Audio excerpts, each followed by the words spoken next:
순간의 힘의 핵심은 이겁니다. 경험의 평균이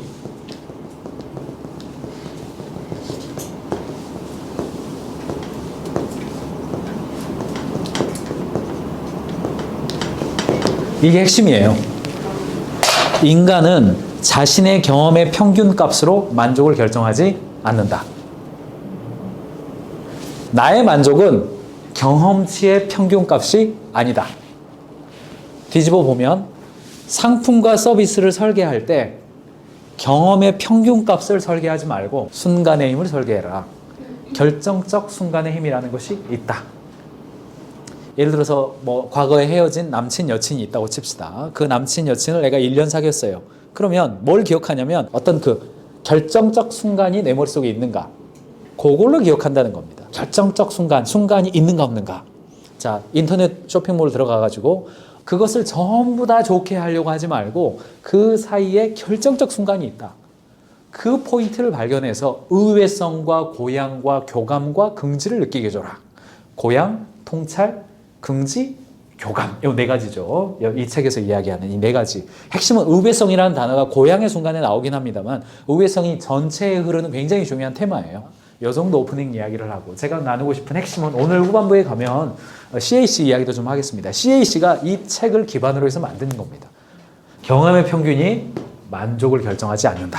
이 관점에서 여러분들이 읽으신 거 읽고 나는 내가 본 거 그리고 이런 좀 적용했으면 좋겠다.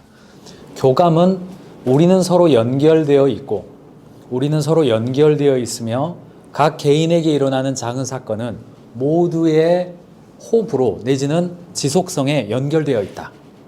요걸 저는 이제 이 책에는 이런 표현 안 나옵니다만 수평적 연결이에요. 공동체의 연대의식을 말합니다. 사람들은 내가 하는 어떤 행위와 어떤 고결한 어떤 인류의 보편적 가치와 연결되어 있다면 연결될수록 이익을 뛰어넘는 행동을 해요. 친밀감은 어떨 때 친밀감 순간 힘으로 작동을 하냐면 파는 나나 사는 너나 같은 가치가 있다 라고 연결되어질 때에 사람들은 이익 이상의 행동을 해요. 저는 이것을 뭐라고 부르고 싶냐면 그 가치의 연대라고 부르고 싶어요. 이 책에서는 그런 표현은 안 씁니다만 우리 모두가 교감할 수 있는 어떤 가치가 있는 거예요.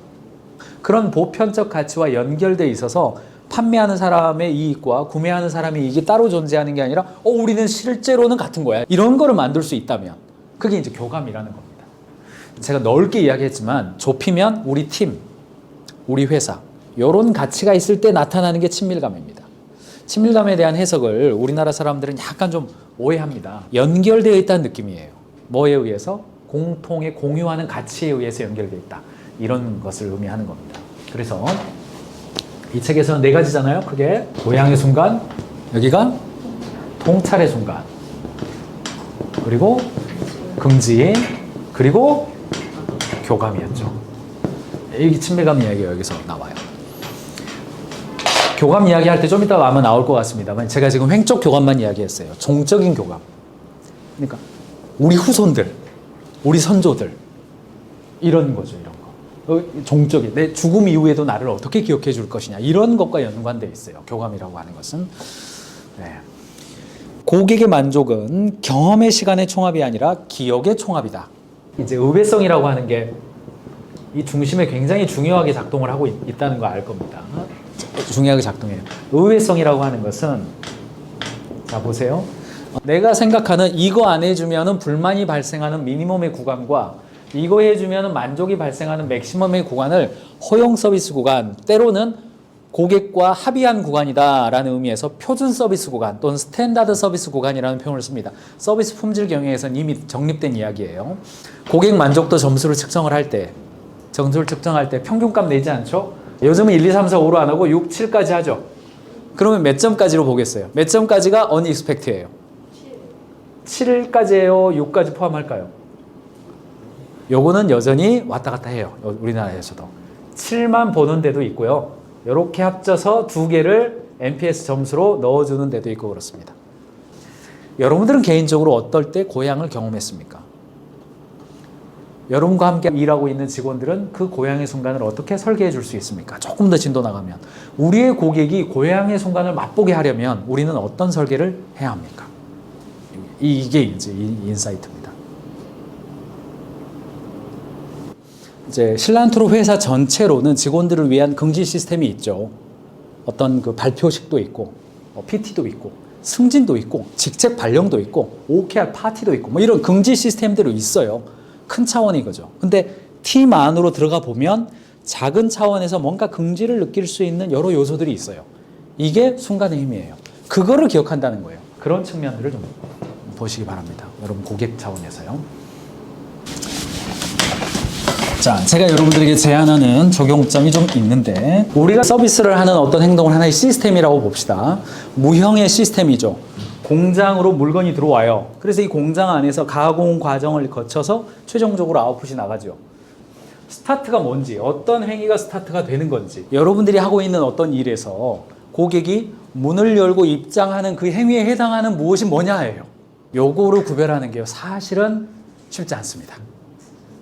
내 공장의 시작과 끝이 어디인지를 규정하는 거, 이거 쉽지 않아요. 계속 돌아가는 일이기 때문에 쉽지 않아요. 근데 생각해 보는 거예요. 그래야 이게 돼야 그래야 여기 어디가 순간의 힘인지를 내가 규정할 수 있죠. 내가 어디에다 힘을 줘야 될지를. 고객과 관련돼서 특별히 클라이언트다. 이 고객은 내가 뭐 약간 B2B의 형태로 클라이언트를 한다. 그러면 적절하게 표준 서비스 가져가야 돼요. 다 잘해주겠다. 요구는 마음대로 하지만, 아, 그래요? 이번 스코프는 이 정도니까 그거는요, 제가 다음에 해드릴게요. 이렇게 넘어갈 의연성도 필요합니다. 다 해줄 수 없어요. 그런데 어떤 경우에는 딱 포인트를 잡아가지고, 아, 이건 제가 해드릴게요 하고 그냥 해줘버리는 거죠. 요게 이제 순간의 힘을 잘 활용하는 비즈니스 방법이다. 요렇게 여러분들이 챙겨가시면 되겠습니다. 고객은 경험의 총합, 시간의 총합을 만족으로 여기지 않고 기억의 총합, 그 중에서도 의외성, 기대를 초과하는 어떤 값을 기억하게 된다. 이것은 개인의 경험도 그렇고 고객과의 소통도 그렇고 소비의 방식을 포함해서도 그렇다. 그러므로 현명한 사람들은, 스마트한 사람들은 다 관리하려고 하지 않고 서비스의 표준값을 관리하면서 이 값을 관리하면서 오히려 의외성 있는 순간을 만들어 놓으려고 한다. 순간의 힘도 더 깊이 들어가 보면 어떤 거냐면요, 기대값의 관리입니다.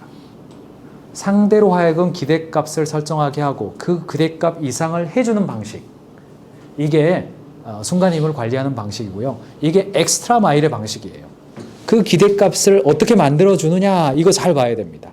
이게 소비자들이 인식할 수 있는 범위 안에, 수용 가능한 범위 안에 있어야 돼요. 그런데 프로세스가 1단계일 수도 있고 10단계일 수도 있고 여러 가지가 있어요. 포인트들이 쭉 있습니다. 그 사이에서 결정적 순간을 하나 이상씩 만들어내는 것이다. 모든 관계가 그렇다. 부부지간도 그렇고 친구지간도 그렇다. 라고 하는 것들을 포인트를 조금 보면서 가시면 좋겠습니다.